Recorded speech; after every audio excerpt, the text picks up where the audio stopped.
Bismillahirrahmanirrahim. Assalamualaikum warahmatullahi wabarakatuh. Apa kabar anak-anak? Semoga selalu dalam lindungan Allah Subhanahu wa taala. Hari ini kita akan belajar tematik bahasa Indonesia tentang unsur-unsur cerita.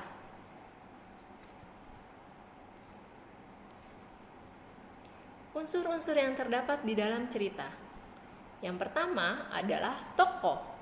Yang kedua, penokohan. Yang ketiga, latar atau tempat kejadian cerita. Yang keempat, alur cerita. Yang kelima, amanat atau pesan moral yang terdapat di dalam cerita.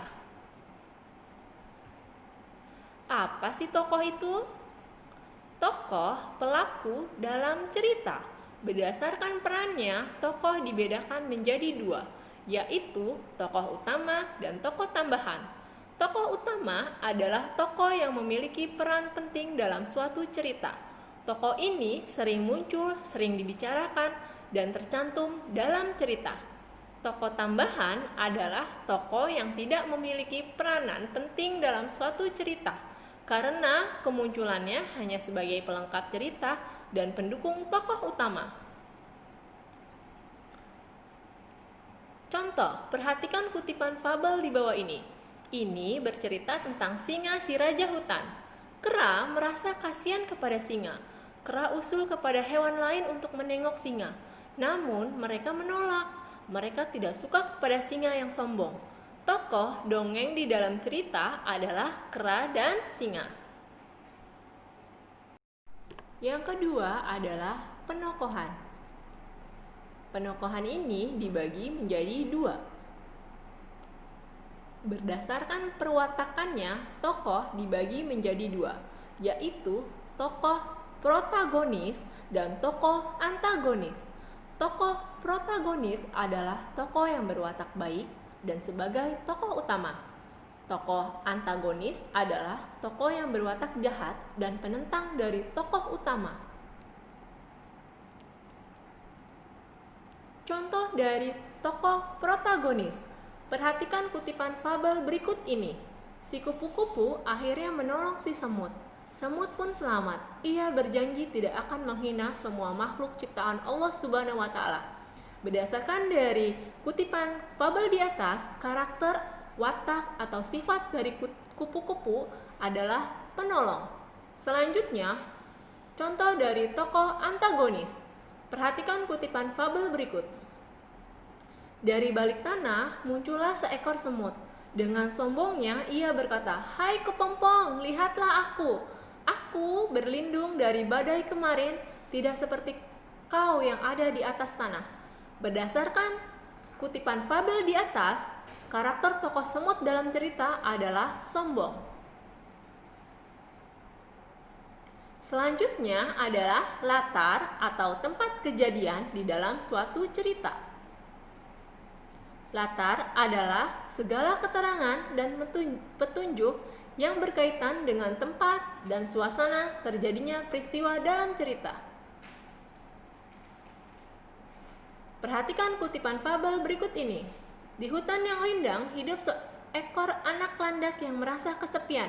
Landi namanya. Landi tidak mempunyai teman karena teman-temannya takut tertusuk duri tajam yang ada di badannya. "Maaf Landi, kami ingin bermain denganmu, tapi durimu sangat tajam," kata Cici dan teman-temannya.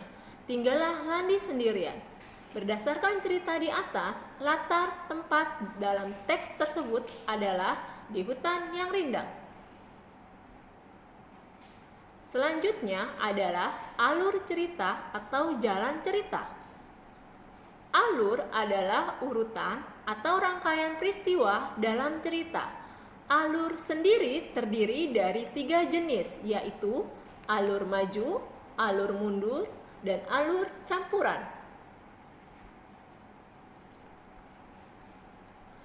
Perhatikan kutipan fabel berikut ini. Semut dan belalang. Ada seekor semut merah. Semut itu bernama Oka. Oka tinggal bersama kawanan semut merah lainnya. Sarang mereka berada di sela-sela akar pohon jambu.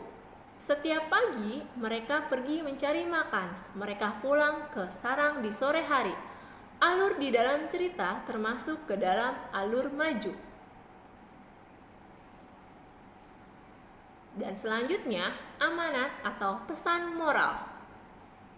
Amanat atau pesan moral bisa juga disebut dengan nasihat yang disampaikan penulis kepada pembaca dan biasanya bersifat positif. Berikut ini adalah contoh dari amanat. Perhatikan kutipan fabel berikut ini. Suatu sore, sepulang mencari makan, Oka dan teman-temannya terkejut melihat sarang mereka. "Lihat Oka, mengapa sarang kita tertutup daun jambu?" tanya salah seorang semut merah. Oka pun melihat ke atas dan mencari tahu. Ternyata ada seekor belalang yang sedang makan. "Hai belalang, jangan banyak makan. Rajinlah bekerja.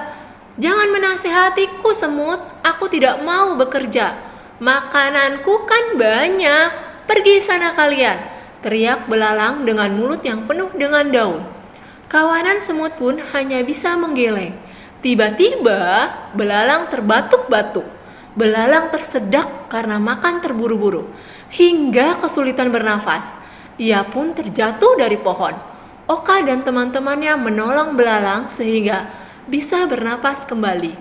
Setelah sadar, belalang meminta maaf kepada Oka dan teman-temannya, serta berterima kasih telah menolongnya.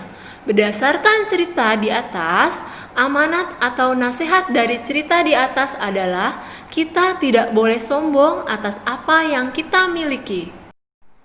Demikianlah penjelasan tentang unsur-unsur cerita hari ini. Bagaimana anak-anak? Bisa dimengerti? Mari kita baca hamdalah dan doa kafaratul majelis. Alhamdulillahirabbil alamin. Subhanakallahumma wa bihamdika asyhadu alla ilaha illa anta astaghfiruka wa atubu ilaik. Jangan lupa ya, worksheet-nya dikerjakan. Sampai ketemu dengan pelajaran selanjutnya. Wassalamualaikum warahmatullahi wabarakatuh.